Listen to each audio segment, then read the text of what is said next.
The COVID-19 pandemic has led to a dramatic loss of human life worldwide and presents an unprecedented challenge to public health, food systems, and the world of work. The number of cases of COVID-19 in Kenya have risen rapidly from the first reported case on the 13th of March 2020 to date. Kenya has the highest number of reported infections and deaths compared to its neighboring countries. However, these precautionary measures continue to have negative economic impacts on business and workers. But what is the common factor in all this? What will bring a glimpse of change or hope? You and I. We take a brief break from our normal shooting and have a conversation with a close friend who recently recovered from the virus. This is just to highlight the reality on the ground and how we can best play a part in ensuring we are all safe.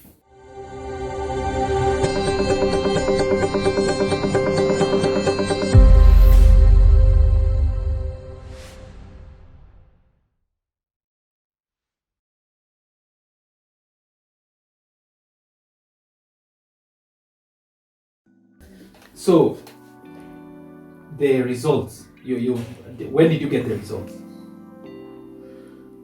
Actually got the results on Thursday. From Tuesday. From Tuesday. Whoa, So what whoa. happened? That Tuesday, there was somebody who was supposed to come and take the PCR test. We were 3 guys in that ward. There's the main isolation where they confirmed guys who had COVID, but we were like on a waiting ward to be confirmed. Once we were confirmed, we were positive. Now we are moved to the main. We're still in the same. Okay. The same. So we're just 3 of us. So they took the test for the 2 guys. They forgot about me. so my wife came later, asked if I found out about whether I was getting the test. And she went and asked the nurse, why have you not taken my husband's PCR test? So they said, oh, we did. In fact, we also did other tests like the sugar, and his sugars are misbehaving. So the guy came and they asked me. I told them, you have not done any tests for me. Even the sugars. Why do you say that my sugars are misbehaving and they've not even done any tests on me? So that's when they started fast tracking the process. Okay. And the guy came in the afternoon, so then they took the PCR. So which means the results would definitely delay. Okay. Because they say you have to wait for 2 days, 48 hours. Okay. 48 to 72 hours in person. Okay. So that Tuesday, since we tested the first swab test negative, they decided that evening they move us to the General ward. the general. Okay. Of course, the transition, the handovers were not really. There was a bit of negligence because we almost missed dinner. Whoa. And then, of course, that night after the dinner, I started feeling funny. I really knew that it was the oxygen thing. So that night I didn't sleep well because I was not on oxygen. That whole night I coughed throughout the night. I really coughed. By the time morning came, I was extremely exhausted. I was done. The mid area was sore. I would not even touch. It was very painful. So the nurse came in the morning, of course, the usual routine of just giving us drugs, testing the blood sugar, and of course the blood pressure. So that morning, I asked, why didn't you give me an oxygen? So he started explaining things I could not understand. That time I was so tired, I didn't even want explanations. So at least in the morning they came and put me on oxygen. I started feeling better. I even took a nap. But we're still in the ward. the next guy who we came with had just go to the bathroom, take a shower, and when he came back, he collapsed. And of course, the nurses came. I could see a huge number coming in, but just converting to that space where the guy was sleeping, and they tried to resuscitate him for like 30 minutes. Unfortunately, the guy did not make it. I could hear sounds from that other side. At some point, I went to wash my face. I could see the guy being, how these guys were they surround him and they're trying to resuscitate him. At some point, I just went silent and I realized the guy had passed on. So much later, they realized his results had come in. He had tested positive. And I tried to find out, and of course, what happened was that he got some of his organs went into failure, and that's how he passed on. So basically, COVID is not just the lungs; it can attack your immune system, it can attack your organs, and bring organ failure, but also it can now affect the lungs. So he passed on. At that point, I was also feeling bad. Then suddenly the nurses came and told us, you know what, you guys, you have to take him back to the isolation. Because already this guy has passed on, he tested positive, and you guys could be having the COVID. You are risking the guys within the ward. Because this guy, the general ward is for any person who is unwell. It's not a COVID case. So you have to be taken back to the isolation. At that particular time, I was just asking myself what is happening.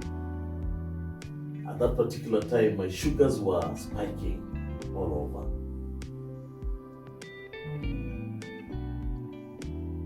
The doctor comes later, tells me, you know what, you're not responding to the drugs. 3 days after, I'm not responding to the drugs, to the medication. And I'm there just asking myself, what is happening? If this guy was not even on oxygen, has passed on, what will become of me? And fear gripped my heart, and I felt maybe I could go either way for me, because already I'm not responding to medication. So that morning, the doctor instructed that they change the medication. But already I was given a medication that morning, so it was until the following day. So my wife was supposed to visit me. By that time, I was terrified. They had organized now trying to move us back to the isolation. Of course, I was terrified. I just wondered, would I make it? The time I took my children, I've never seen them since then. So my heart was gripped. Just losing that guy. We had already built a relationship with the guy. I shared some fruits which place had bought. We talked a little bit. Basically, I sent some fruits for him to have. And of course, I got to a place where I felt I may not make it. And my wife came and told her, you know what, I love you.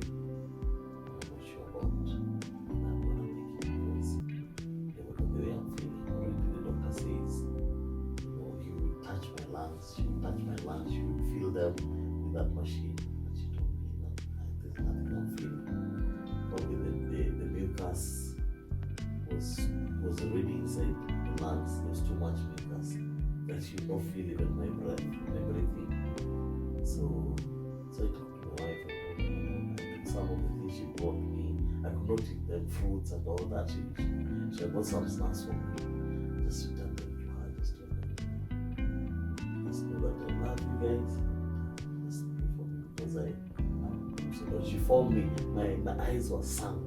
Probably she can explain how I looked like at that particular time, but I was not sure what we did. Already I'm seeing death passing my way, seeing people dying. And of course that evening, the other guy who we were with, apart from the one who died, there were 3 of us. The other guy that was taken to HDU that night. So I was completely terrified. and I knew I might not make it. One of the reasons I'm saying that is that I was not on oxygen that night, and I didn't sleep well, and I knew how I felt. I was feeling like my body was kinda not mine anymore. But more importantly, I am diabetic. So diabetic is not good. Diabetes is not good for a person who has COVID. It's like diabetes fuels the virus. So my blood sugar is up. The medication is not, I'm not responding to medication. And so I'm just feeling like, I'm just a time bomb. Anything could happen today. And one of the things the doctor said, today somebody is okay. And of course, that guy was okay the previous day. And that morning he was okay. Within no time, he's dead. So that really terrified me. And I said, okay, the odds are already against me. The odds are against me, I can tell you. So when she came, she found me so beaten. I'm a man. And she's never seen me that way. She's never seen me that way. I could not imagine losing a young family like that. Number two, I can't imagine leaving my wife and children. Well, how will she raise the children by herself? One of the things I'm assured of is heaven. I was sure that I'm going to heaven. That was sure. I had time to make things right with God, but I had no chance to say bye-bye to my children. And so that is what really, really hurting me. So that evening was not a good evening. Seeing another guy who we just built a relationship with, taken to HD, because now his blood pressure was not going down. It was going up to 205. The blood pressure. So like the COVID now shooting the blood pressure. And that guy came, I think we were admitted the same time. He had brought the daughter to hospital. So he was just doing a random check with his pressure. And once they saw the results, they told him, we have to admit you.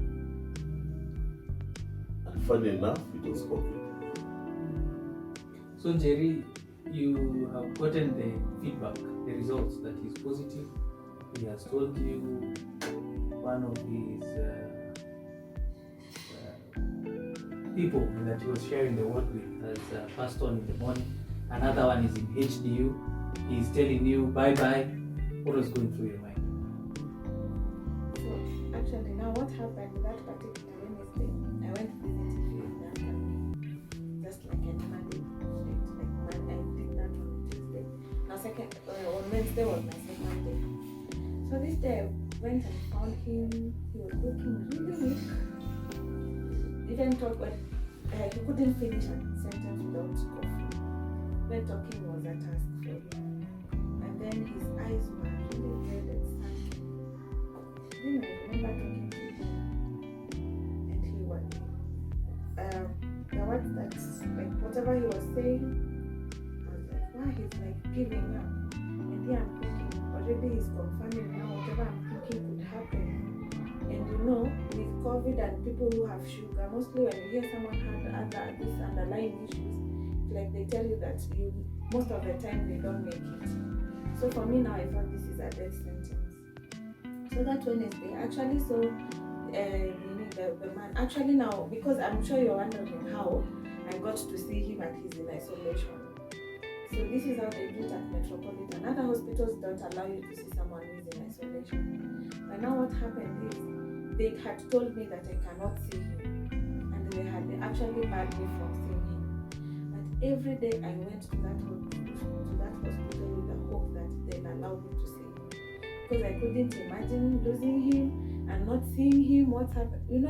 All those things happening. They're happening so fast, and it was really bad. So every day I went, I was just hopeful that they would allow me to see him, and we would talk from more than even like 2 meters apart. So So we talk like I'm here and he's over there, like 2 meters apart from me. Mm. So when we are talking, there's this guy is saying that going to HDU passes by, and then by evening he's telling me that the guy has been taken to HDU. Yeah. So it was quite traumatizing. So I remember that evening I went home. I cried all the way back home. There was just a dark cloud over me, and all I could see was, why this is headed northward. This is what also or forever. It's now getting worse. By Now on Thursday is when he slept that evening. On Thursday morning is when the results came. okay. And he tested. The doctor came in the morning and they told him that he has tested positive. Did they tell you to take a test also? No. Actually, yes, they had. Now that particular Thursday when I went is when they told me to take the test. Okay. Okay. Yeah, once the doctor came, she told me, no, the results have come out, and unfortunately you tested positive. So she told me, now you have to need to call your wife. She has to know so that she can also go through the test. Oh, okay. Yes, but at that time she was not symptomatic. Okay. So we agreed that she'll take the test later. Okay. Yes. Okay. So you were on drugs and then since you're not as symptomatic, you do it later. Okay, now you have known you're positive. The doctor knows that you have breathing problems, your lungs have issues. What next? So once she gave me the report, she asked me how do I feel about the results. I said, I'm processing. You see, the previous days was really bad emotionally. But you see, that Wednesday night, waking up to Thursday, I woke up with a lot of peace. I don't know where it came from, Okay. but I know there was a lot of prayers, intercessions taking place that night. Okay. Because it was a really bad day on Wednesday. Okay. But waking up on Thursday, woke up feeling okay. Once the results came, I was not shaken. And then I was given a machine. It's kind of just helps with the breathing. You breathe it in, it has 3 balls. So you have to pull the 3 balls up to really expand your lungs. It just helps with the expansion. Okay. After Wednesday, when you had a very long day, very disturbing, Thursday, what happens? That morning I just woke up feeling so much at peace. I don't know why. I just felt something has been lifted. Something miraculous happened. I don't know what happened, but when I woke up that morning, I was at peace. In fact, the previous night before I slept, the guy came walk. Somehow I felt that an angel has come to visit me. That nurse came, woke me up and told me, you cannot sleep this way. I need to change your beddings and I need you to take a shower. I can tell you, I was so refreshed. Of course, with the insomnia, I didn't sleep, but my body was very refreshed. And that morning, I really had to thank him. And much later, the doctor came and told me, your results are out, and you tested positive. I was at peace. I was not scared. In fact, she had come with other doctors in case I would start crying, and they asked me, how do you take the results? I said, I'm still processing. I'll be fine. So he came with another guy. They came with this gadget. It's just a manual thing. It just helps to expand the lungs.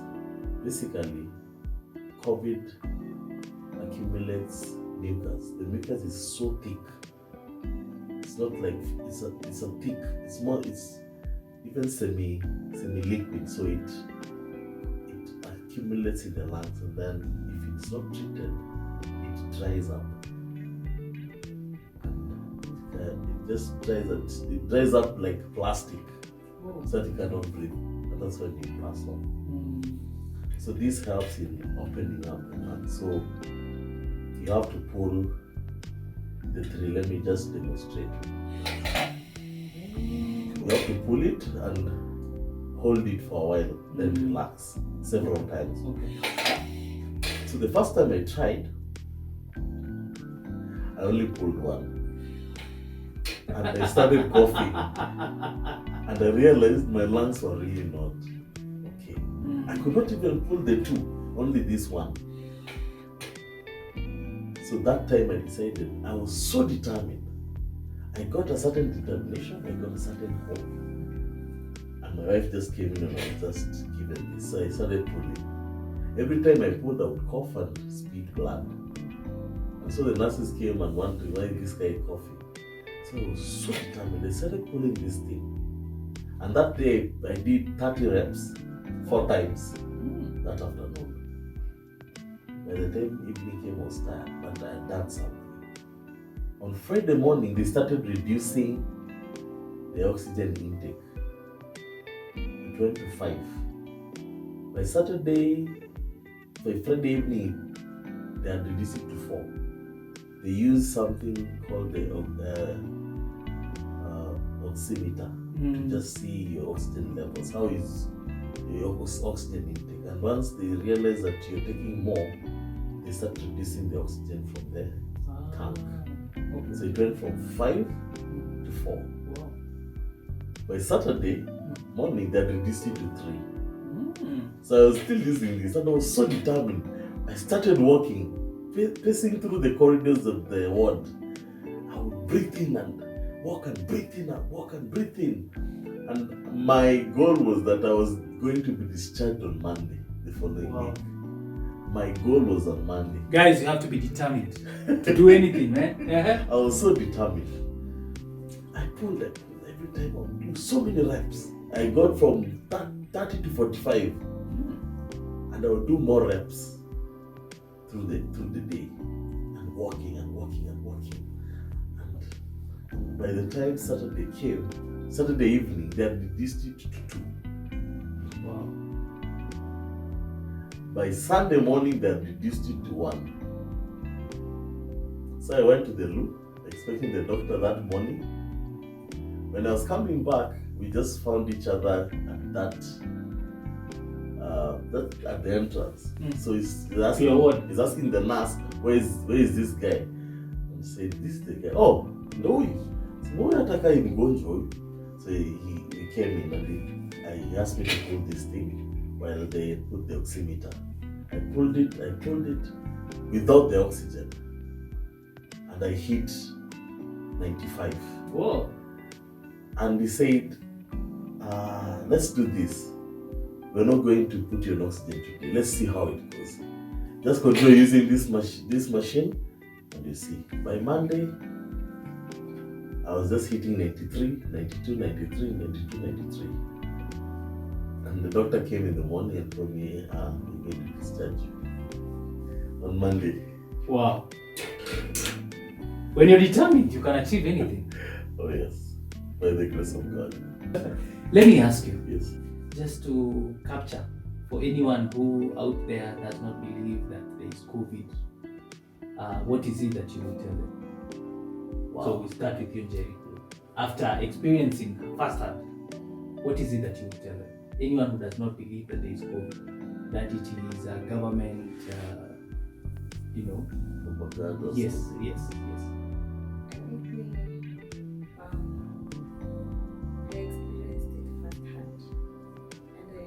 and I actually thought actually for me it was like a big joke.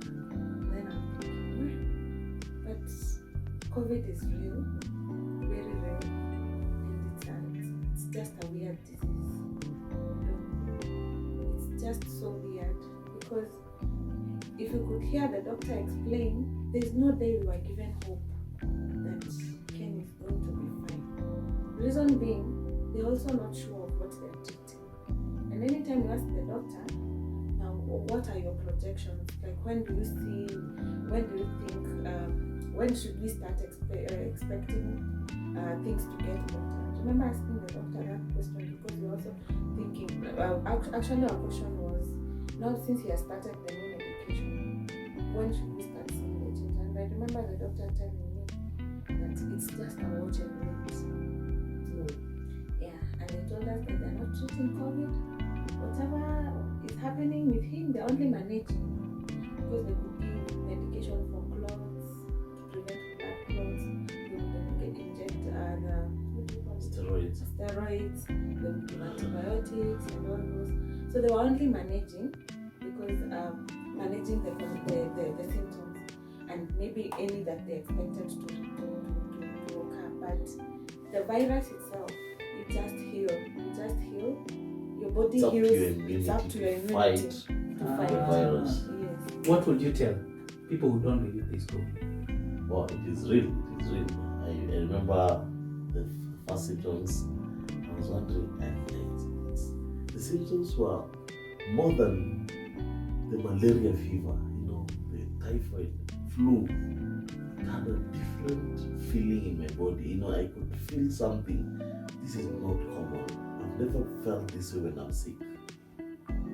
And for sure, I did not believe that I have COVID until when I got to the hospital that particular day.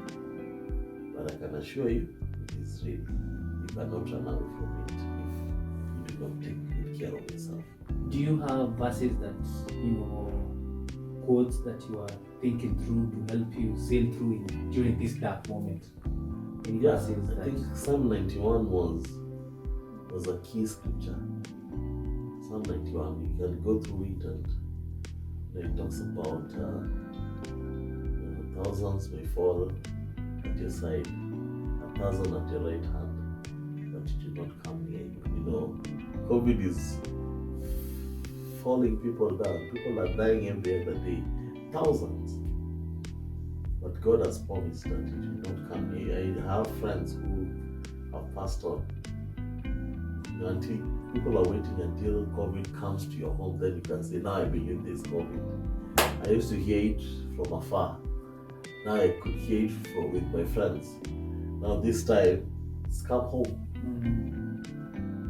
Jerry, in your discussions as we come to a close with the doctor, even when you're checking out, you tell us now, now if you're okay, and what has been your journey also living with it and out of it. How did the doctor ever give you a feeling that, this, we didn't expect him to get better, this is, we have seen him? Yes. Actually, his recovery was really amazing as the doctors because he even left people who he had found there. So for us, I'd say it's not only the medication, but there's a miracle that took place. For us, God came. It was God. Because we had people, we rallied friends and family for prayers. Family and friends really prayed. Every evening I'd come home, I'd go to my brother-in-law's house, we would pray with Adela and Michelle, we would pray a lot. And our friends prayed. So his recovery was quite, actually that on Saturday for him to be discharged on Monday is when the doctor is telling me that it's a watch and wait. So you can see the time frame. So his recovery would say God just came through. And it was all God. And we can give all glory to God. Yes. Any remarks you found from the doctor? Yeah, when she was talking about the watch and wait, the doctor told me once I tested positive, she told me, you know what, we're not treating COVID. That's scary, right? Yeah, she just told me, she was very blunt, but she's a very good doctor. She's a very, very professional. She will not lie to you, but she'll tell you the truth, but in a very kind way. But she will say it very bluntly. She told me, no, we're not treating COVID. And I asked her, how long is your protection for my stay in the hospital? She told me 14 days. That's when we begin to see your recovery. So I knew I was going to be in hospital for 2 weeks. But by the grace of God, I was just there for 7 days. Wow. Okay. Yes. Okay. So Now, I think my recovery was fast. Even the doctor was amazed. She wasn't expecting me to leave the following week. once I was discharged, it's one thing to be out of danger from COVID. It's another thing for recovery. I didn't know that the recovery would take longer. It's now we get into the third week. I'm still having the side effects. What side effects are you having now? Yeah, the first week I still had hallucinations and loss of memory and insomnia. Okay. And your tests right now, COVID test?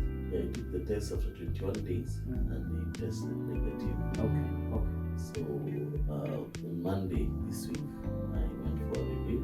Okay. And the doctor said I'm doing quite well, but now one of the challenges I still have is the lungs, which are partly inflamed. Okay. And it needs more time to recover. In fact, the doctor said for pneumonia it will take up to 6 months Okay. of Okay. recovery. Okay. So you're on drugs and you're doing some exercises? Yeah, basically I'm not really on COVID drugs. Okay. Yes. Okay. So you want it. Okay. And walks, you're doing walks? I do a lot of walks. Okay. But I'm having challenges with my body because of fatigue. Okay. It comes and goes. Okay. Comes and goes. Okay. But I was told it will just something that you have to take time. Okay. I have to be patient with my body to recover. Okay. Okay. I mean, thank you so much for honoring us to share your story. It's interesting. You know, your story is very authentic and it speaks volumes, especially to people who don't know what COVID is like, who have not been affected, who have not been infected. And this helps in talking to us that we must take precaution. Yes. Are you doing anything different now that you used to do? You're protecting yourself. You have to always be in a mask, right? Yes.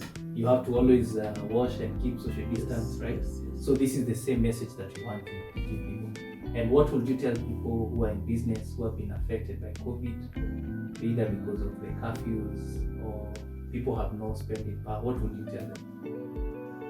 Wow, it's very unfortunate what COVID has made us to become, especially for people in business, small business, huge businesses. My message is we need to trust God and believe God for the healing, not only for the healing of our bodies and the disease, for the healing of the economy. I'm sure that God is able to turn things around. And anything that has been lost can be recovered if you can only trust God. Let's not trust God with the might of our finances, because everything has been tested by this disease. But we really need to look back and look up to God, who is the help, and is able to recover everything that has been lost through this time. Okay, Jerry, what do you tell people? I think I agree with what Ken has said, that it's so unfortunate that it has happened, but following the set out regulation, it's so worth it. And you'd rather not be sorry later, but be safe now. So let's just put on that mask. Nowadays I don't even pull it down here. You don't sang the mask. I used to, but now I have to make it like the way I put it on in the morning is the same way I come back home in the evening. I have learned. Did you, and your story for COVID, are you okay? I'm okay. Okay. Okay. I'd like to mention something. Yes. One thing I've really not talked about is the cost of the treatment. It is huge. It's a huge bill. We had to really raise the money amongst ourselves. It will cost you a fortune. It's better to really take care of yourself, because if you don't do that, then you'll have to pay a fortune. you have to spend a fortune to bring the treatment, especially when you're admitted, not for people who are doing home-based care, but for people who have been admitted, it will cost you a fortune. Okay. Thank you so much. This has been very heartwarming. Thank you for entrusting us with your story as well. And we wish you a quick recovery, even with the pneumonia. We're happy that you have failed the COVID test. Yeah, and you're also well. Yes, please keep up talking to people. Thank you. We will keep safe. And to you, fellow viewers, thank you for taking your seat on the Sales Roundtable. Thank you, Pastor Ken and Grace. As you have heard, this disease, this virus is real. The impact is dire in our lives. Before you do any business, you need to be in good health, perfect health.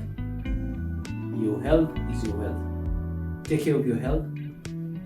Be on the lookout, whatever the government, whatever your organization is telling you to do. Wear the mask, sanitize, keep social distance. This disease is real. And we cannot have you on the Sales Roundtable if you're normal. We need you in one piece. Take care and be blessed. Peace out.